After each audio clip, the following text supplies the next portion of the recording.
بسم اللہ الرحمن الرحیم۔ السلام علیکم ورحمۃ اللہ وبرکاتہ۔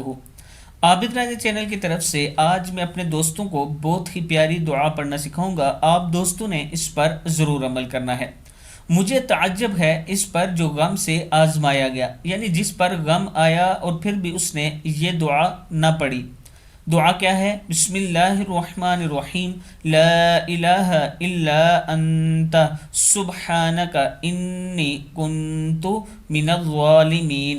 الہی تیرے سوا کوئی معبود نہیں، تو پاک ہے، یقیناً میں ظلم کرنے والوں سے ہو گیا ہوں۔ کیا تم نہیں جانتے کہ اس دعا پر اللہ نے کیا جواب دیا؟ اللہ سبحانہ تعالیٰ نے اس کے بعد فرمایا فَاسْتَجَبْنَا لَهُ وَنَجَّيْنَاهُ مِنَ الْغَمِّ وَكَذَلِكَ نُنْجِي الْمُؤْمِنِينَ۔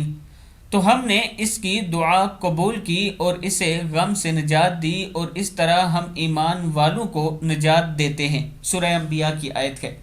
میں اپنے دوستوں سے گزارش کروں گا کہ جب بھی غم آئے اس آیت کو ضرور پڑھا کریں۔ اللہ تعالی ہم سب کو اس پر عمل کرنے کی توفیق عطا فرمائے۔ السلام علیکم ورحمۃ اللہ وبرکاتہ۔